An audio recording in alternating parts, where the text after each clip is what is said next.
है, और उसके अलावा उनका जो है जो बेसिक नीड्स होता है वो तो है ही। ठीक है। तो पहला सिनेरियो जहाँ पे मिस्टर युग काम कर रहे हैं नॉर्मली, एज जैसे हर एक लोग काम करते हैं, पैसा कमा रहे हैं, घर परिवार अच्छा खासा चल रहा है। एक दिन अचानक से मिस्टर युग कहीं जा रहे होते हैं, एक्सीडेंट हो जाता है और इनकी डेथ हो जाती है। अभी इनके फैमिली के पास में क्या बच रहा है? पहले मान लेते हैं अगर मिस्टर युग 6 लाख रुपए का एक एनुअल इनकम पे थे, ठीक है, महीने का 50,000 कमा रहे थे, बैंक में सेविंग थी 2-3 लाख रुपए की, 4 लाख रुपए की, ठीक है, वो सेविंग से इनकी इनकी जो फैमिली वो कितने दिन तक चलेगी? 4 लाख रुपए से आज के डेट में किसी के पास 4 लाख रुपए अगर रहता है तो वो कितने दिन उसको उससे अपना खर्चा चला सकता है?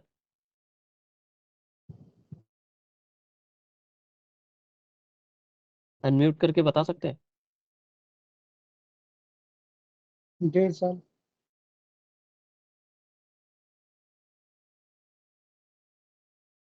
ओके।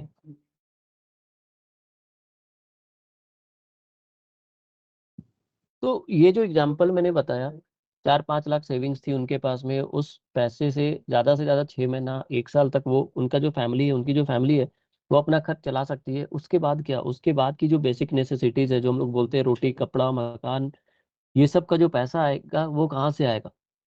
ठीक है। तो पहले सिनारियो में जहाँ पे मिस्टर युग के पास में सिर्फ कुछ सेविंग्स थी, वो सेविंग्स भी खर्च हो गई उसके उनके जाने के बाद, और उसके बाद उनके फैमिली के पास कोई सोर्स ऑफ इनकम नहीं रहा। ठीक है। कहीं ना कहीं वाइफ को जाकर के जॉब करना होगा, बच्चों को जॉब करना होगा, ताकि उनका खाना वाना जो है, घर का जो नॉर्मल लाइफ होता है, बेसिक नेसेसिटीज होती है लाइफ की, वो चल सके। ठीक है। और वो भी तब हो पाएगा जब उनको जॉब मिलेगा। ठीक है। तो पहला सिचुएशन अगर आप इमेजिन करके देखेंगे ना, तो उनकी जो स्टैंडर्ड ऑफ लिविंग है, जिस तरह से जब मिस्टर युग जीवित थे तब उनकी फैमिली अपना जो लाइफ था वो स्पेंड कर रही थी, उनके जाने के बाद सेम स्टैंडर्ड नहीं रह जाएगा, वो धीरे धीरे करके कम होता चला जाएगा। दूसरे सिचुएशन में मान लेते हैं मिस्टर युग, सेम एग्जांपल, एक इंश्योरेंस रखते हैं, एक टर्म प्लान 1 करोड़ रुपए का। ठीक है। अब अगर इनकी डेथ होती है मिस्टर युग की, तो 1 करोड़ रुपए जो है वो नॉमिनी को दिया जाएगा, और नॉमिनी जो इनकी वाइफ थी, उस 1 करोड़ को अगर ये ले जा करके बैंक में सिंपल फिक्स भी कर देती हैं, बहुत ज्यादा फाइनेंशियल नॉलेज नहीं है कहाँ इन्वेस्ट करना है क्या करना है, 1 करोड़ रुपए को बैंक में साधारण तरह से फिक्स भी किया गया, और अगर हम लोग इंटरेस्ट रेट जो है वो अगर 6% लेकर के चले, तो साल का 6 लाख रुपए इजीली हर साल इनको मिलता चला जाएगा। ठीक है। और इसके बाद भी जो 6 लाख साल का मिल रहा है, इसके अलावा 1 करोड़ रुपए जो है वो इनके पास बैंक अकाउंट में सेफ भी रखा हुआ है। ठीक है। तो इंश्योरेंस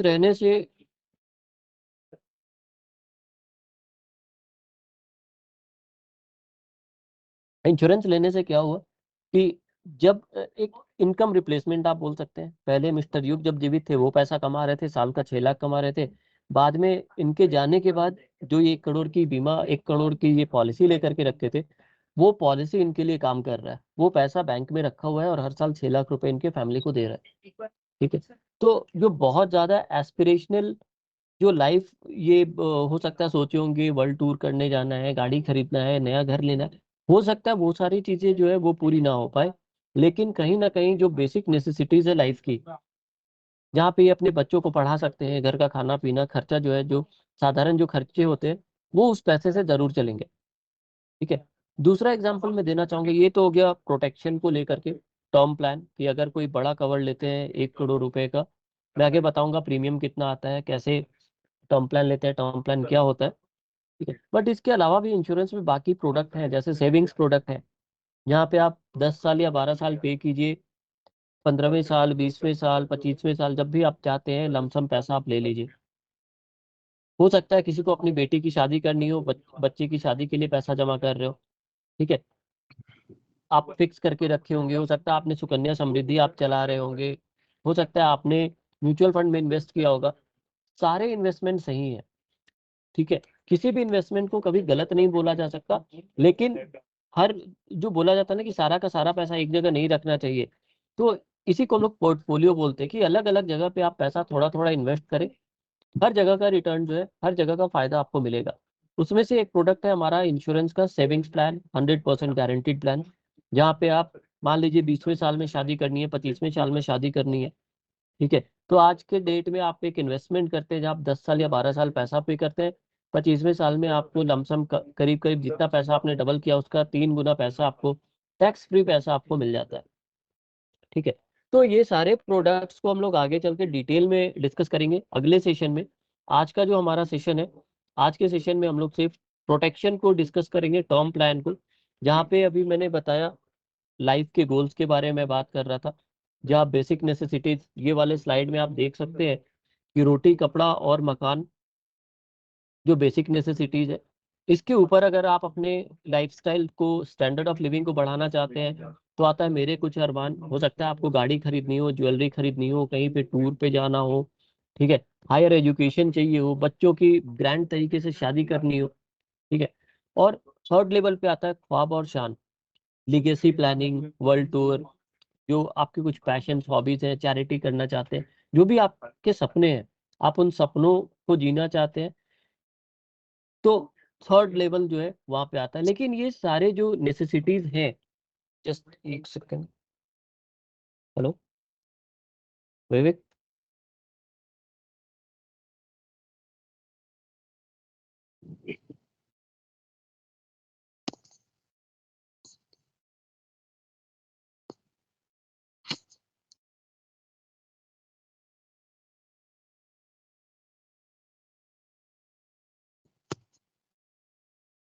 ओके, तो ये कुछ लेवल्स हैं, स्टैंडर्ड ऑफ लिविंग है, जिसके जरिए जो है आप अपने फैमिली या आपका जो गोल्स है, एस्पिरेशंस है, वो हम लोग ये सोच करके रखते हैं, एक ड्रीम रहता है कि आपको किस तरह का जो जीवन है वो चाहिए। लेकिन एक सर्टेन टाइम पे अगर किसी भी तरह का कोई अनसर्टेनिटी हैपन होता है, अनसर्टेनिटी किस तरह का हो सकता है, 3 Ds हम लोग बोलते हैं, triple D, death, disease and disability.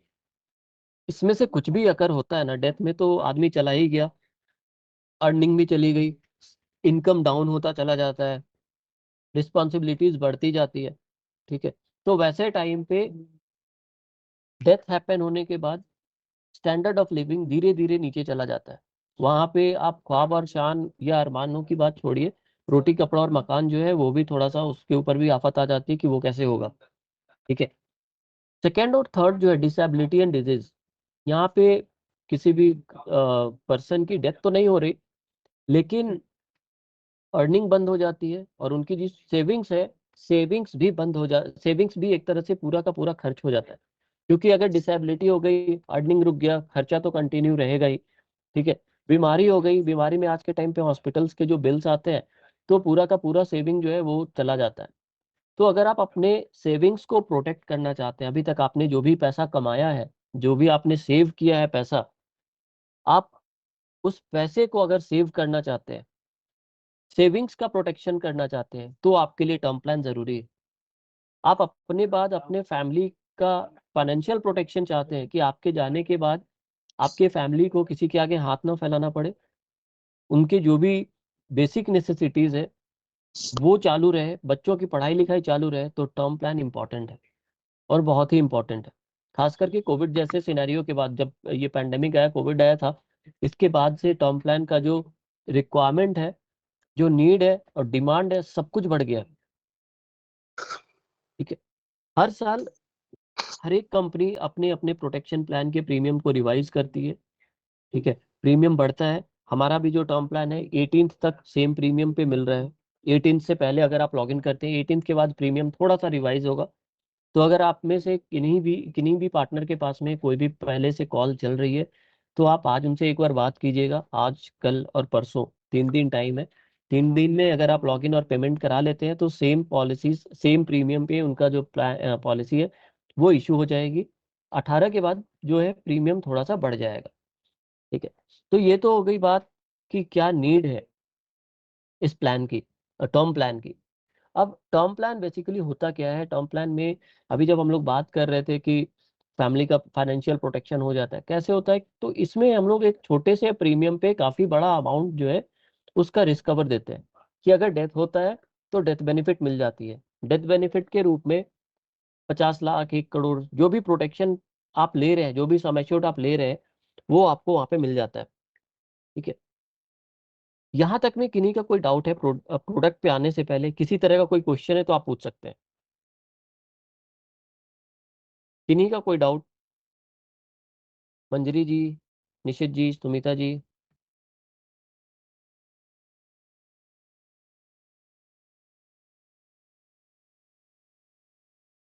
Okay, तो अब हम लोग आते हैं प्लान पे। एसएसपीपी जो प्लान है हमारा, ये प्लान में दो तरह के बेनिफिट्स आपको देखने को मिलेंगे। First is base benefit and second is add on benefit. Slides visible है? स्लाइड्स आपको दिख रहे हैं?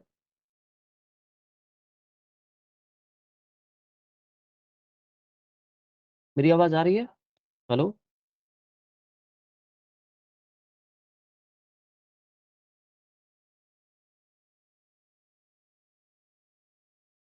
हेलो, मेरी आवाज आ रही है? अरे सर, आप लोग एक रीजन क्यों नहीं पूछते? कल प्रभाकर जी ने बोला कि मैं करवाता हूँ 5 मिनट में, उनके एंड से 10 दिन से पेंडिंग था। फिर उन्होंने बोला कि फिर मेरे को अमित जी का फोन आया। ओके, तो हम लोग अभी एक एक करके दोनों बेनिफिट के बारे में बात करेंगे। Smart secure plus plan. ठीक है, पहला जो बेस बेनिफिट है, it is free of cost. मतलब कि इसमें आपको कोई एडिशनल पैसा नहीं लगना, कोई एक्स्ट्रा पैसा नहीं लगेगा, प्लान के साथ फ्री में आता है। तो बेस बेनिफिट में पहला बेनिफिट है डेथ बेनिफिट।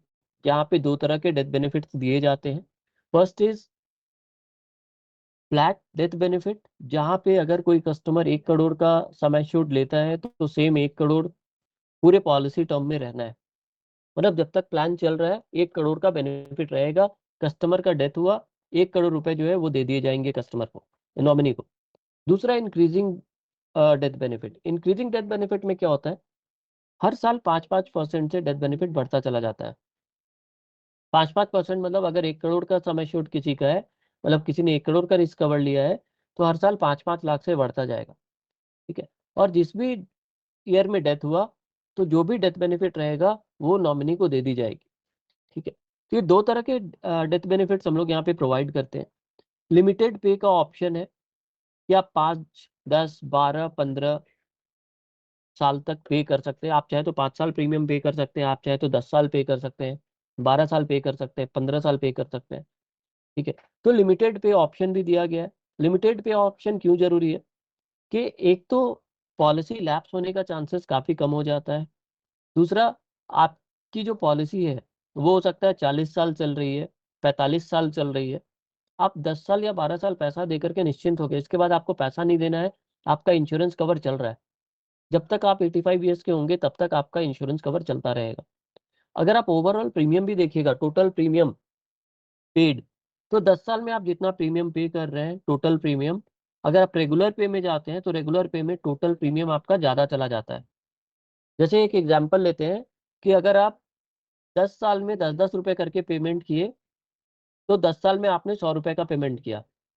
ठीक है, लेकिन अगर आप बोलते नहीं, मुझे अगले 30 साल पेमेंट करना है, मेरा पॉलिसी टर्म 40 साल का, मैं 40 साल पे करना चाहता हूँ, और वहां 40 साल अगर आप पे कर रहे हैं और हर साल आप 4-4 रुपए ही पे कर रहे हैं, तो 160 रुपए पे कर रहे हैं। तो पहले वाले सिचुएशन में आपने टोटल 100 रुपए पे किया, दूसरे वाले में आपने टोटल 160 रुपए पे किया, मतलब 60 रुपए एक्स्ट्रा। ये मैं बस एक एग्जाम्पल बता रहा हूँ। ठीक है, लेकिन जो इनिशियल प्रीमियम आता है वो पहले वाले स्टेज में आप 10-10 रुपए करके पे कर रहे थे, दूसरे वाले में आप 4 रुपए करके पे कर रहे थे। तो जब इनिशियली हम लोग जब देखते हैं, जब हम ये बताते हैं कि सर आपको 10 रुपए का प्रीमियम देना होगा पहले सिचुएशन में, और दूसरे सिचुएशन में हम बताते हैं कि सर आपको 4 रुपए प्रीमियम देना होगा, कस्टमर हमेशा अट्रैक्ट करता है 4 रुपए वाले पे, क्योंकि ये कम प्रीमियम जा रहा है। तो कस्टमर हमेशा कम प्रीमियम की ओर आकर्षित होता है कि पैसा कम जा रहा है, लेकिन उनको ये समझाना जरूरी है कि सर अगर आप टोटल प्रीमियम पेड देखेंगे तो आपका लिमिटेड पे वाले में कम पैसा टोटल जाता है। ठीक है, थर्ड है crop variant return of total return of premium.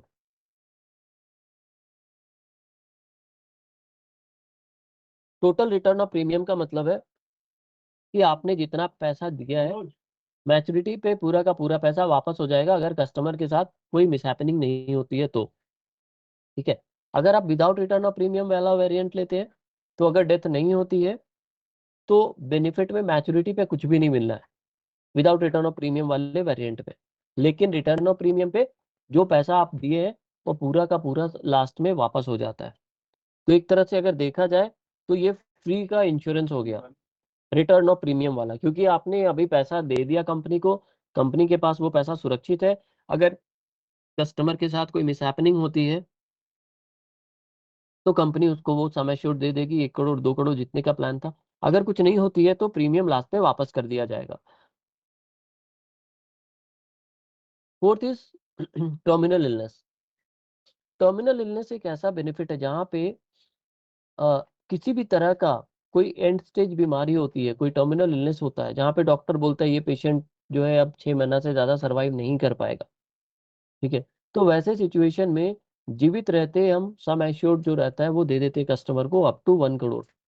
तो अगर मान लेते कस्टमर ने 50 लाख का एक इंश्योरेंस लिया, उसको किसी तरह का कोई टर्मिनल इलनेस डायग्नोज हो जाता है, डॉक्टर ये बोलते हैं कि जो रिपोर्ट्स आए हैं पेशेंट के, उस रिपोर्ट के बेसिस पे मुझे यही लग रहा है कि अब ये 6 महीना से ज्यादा सरवाइव नहीं कर पाएंगे।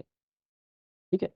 तो वैसे सिचुएशन पे 50 लाख का इंश्योरेंस था, जीवित रहते ही कंपनी 50 लाख उनको दे देगी ताकि आप 50 लाख से आप कहीं और बेटर ट्रीटमेंट आप करवाएं। ठीक है। अगर 1 करोड़ का है तो कंपनी 1 करोड़ दे देगी। लेकिन अगर मान लीजिए 1.5 करोड़ का है या 2 करोड़ का है, ठीक है, तो 1 करोड़ से ज्यादा का जितने का भी सम एश्योर्ड रहे, अगर टर्मिनल इलनेस डिटेक्ट होता है तो 1 करोड़ रुपए कंपनी दे देगी, बाकी का पैसा डेथ होने के बाद देगी। ठीक है।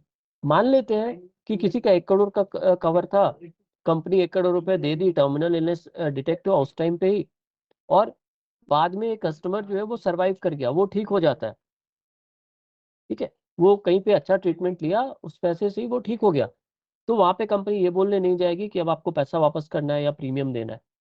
पैसा मिल गया, पॉलिसी वहां पे टर्मिनेट। 1 करोड़ से ज्यादा का था, 1.5 करोड़ का था, 1 करोड़ वहां पे मिल गया। 50 लाख अभी भी कंपनी के पास में है, जब भी डेथ होगी 50 lakh with in policy term, तो 50 लाख रुपए जो है वो कंपनी उनको दे देगी। Fifth is special exit value. अच्छा, अभी यहाँ तक में किन्हीं का कोई डाउट है डेथ बेनिफिट क्रॉप वेरिएंट?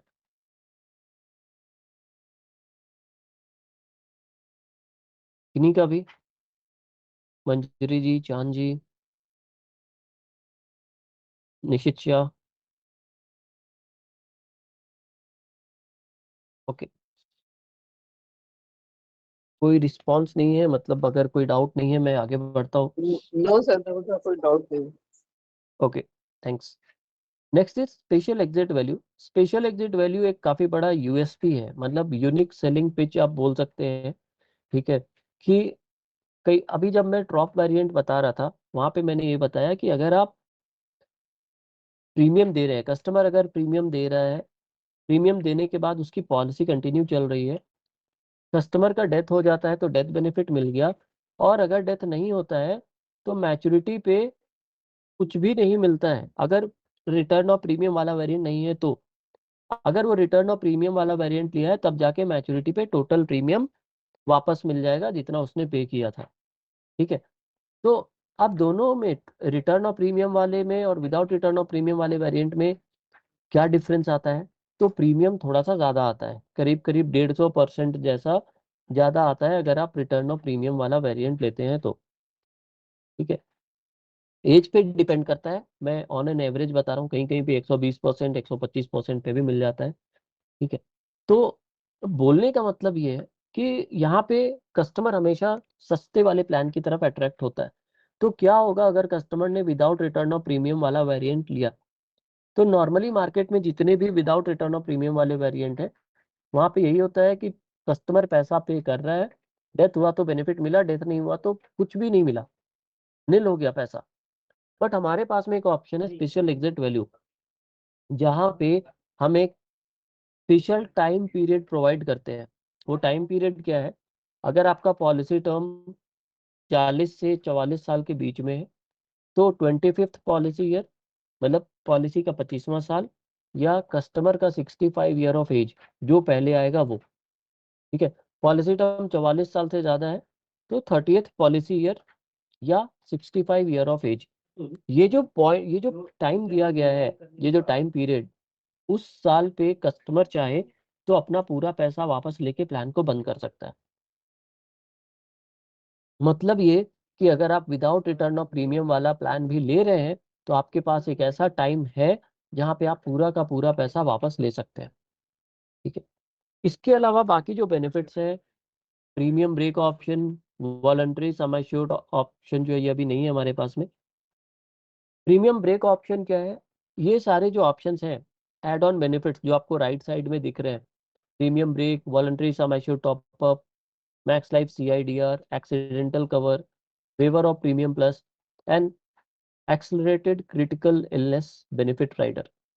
ये सारे के सारे बेनिफिट्स एड ऑन बेनिफिट्स हैं। मतलब आपको यहाँ पे कुछ एक्स्ट्रा पैसा पे करना पड़ेगा तब जा करके आपको ये बेनिफिट्स मिलेंगे। ठीक है, तो इसमें से मैं प्रीमियम ब्रेक ऑप्शन की अभी बात करूंगा। बाकी जो है हमारे राइडर्स है, राइडर्स का हम लोग एक अलग से सेशन लेंगे, क्योंकि बाकी सारे राइडर्स जो है, जो ये राइडर्स है बाकी प्लान के साथ भी हम अटैच कर सकते हैं, तो राइडर्स का एक सेपरेट सेशन होगा।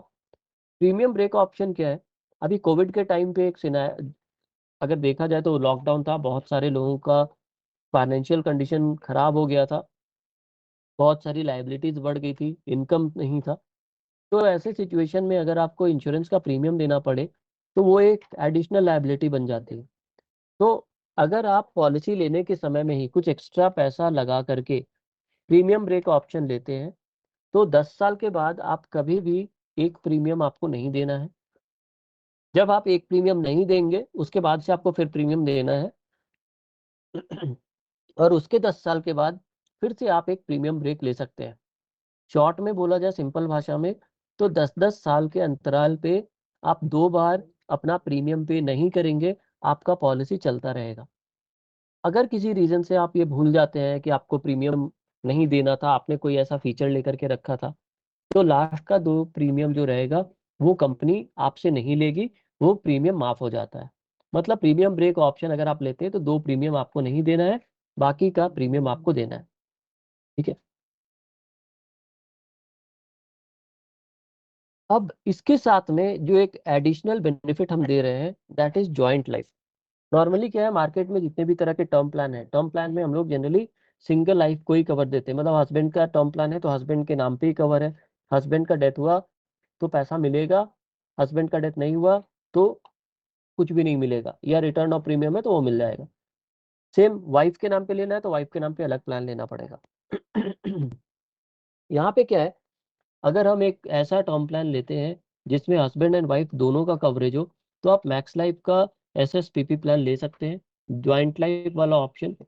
मिनिमम क्राइटेरिया इसका यही है कि हस्बैंड जो प्लान ले रहा है, हस्बैंड या वाइफ जो भी ये प्लान ले रहा है, जो प्राइमरी लाइफ एश्योर्ड रहेगा वो 1 करोड़ का कवर लेगा, उसके साथ ही उसको वाइफ का कवर मिलेगा। मतलब अगर मान लेते हैं कि यहाँ पे अगर मैं कोई प्लान ले रहा हूँ, ठीक है, तो मैं अगर 1 करोड़ का ये टर्म प्लान लूंगा तभी जाकर के मैं अपनी वाइफ को इस प्लान के साथ इनरोल कर पाऊंगा और ज्वाइंट लाइफ ले पाऊंगा।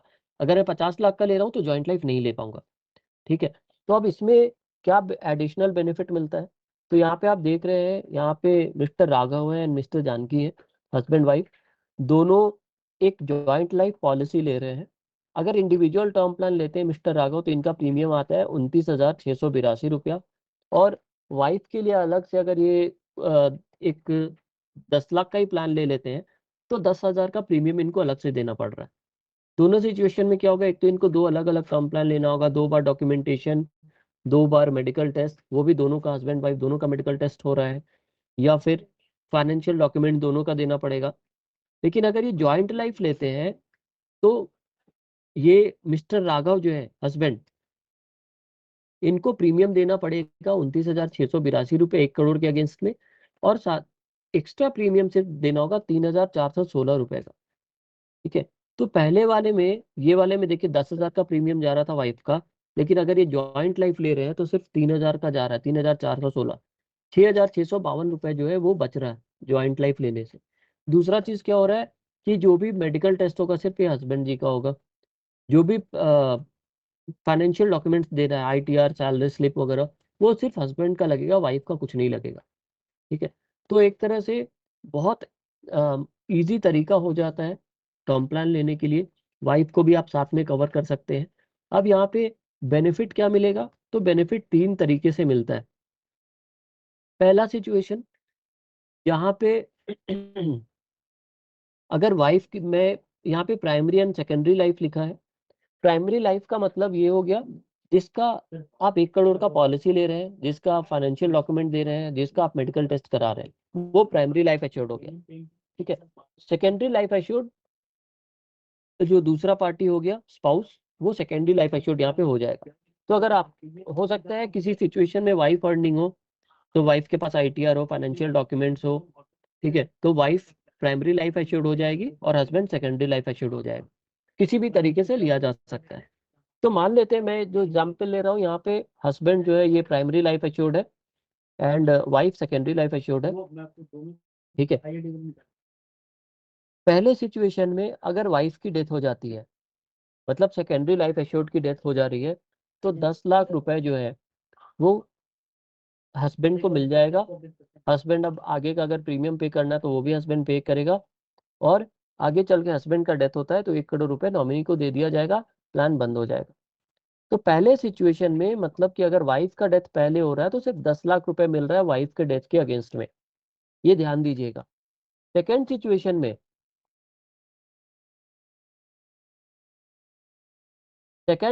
में, अगर मान लेते हैं कि हस्बैंड का डेथ पहले हो रहा है, तो 1 करोड़ रुपए दे दिया जाएगा, हस्बैंड का जो भी कवर रहेगा वो दे दिया गया। ठीक है, पॉलिसी में अगर प्रीमियम अगर बाकी है देना, मान लेते हैं कि 15 साल प्रीमियम देना था, 10वें साल में हस्बैंड का डेथ हो गया, 1 करोड़ रुपए जो है वो वाइफ को दे दिया जाएगा। आगे 5 साल जो और प्रीमियम देना था वो माफ हो जाएगा, वो नहीं देना है। और अब वाइफ का जो लाइफ कवर चलेगा वो चलेगा 50 लाख का। अब आगे चल के अगर वाइफ की डेथ हो रही है तो 50 लाख रुपए नॉमिनी को दे दिया जाएगा। तो इस सिचुएशन में टोटल बेनिफिट हुआ 1.5 करोड़ का, 1 करोड़ हस्बैंड का और 50 लाख वाइफ का। थर्ड सिनेरियो पे अगर दोनों का डेथ साथ में हो रहा है, हस्बैंड एंड वाइफ का, तो वहां पे 1 करोड़ मिल जाएगा हस्बैंड का और 50 लाख मिल जाएगा वाइफ का। ठीक है, ओके। तो ये प्रोटेक्शन प्लान में जो भी हमने अभी ये डिस्कस किया, इनमें किन्हीं का कोई डाउट है किसी तरह का तो आप पूछ सकते हैं।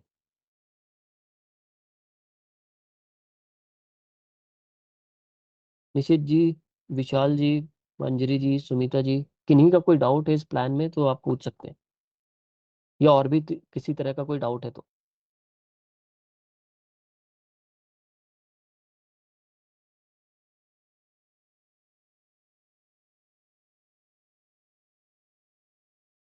मेरी आवाज आ रही है?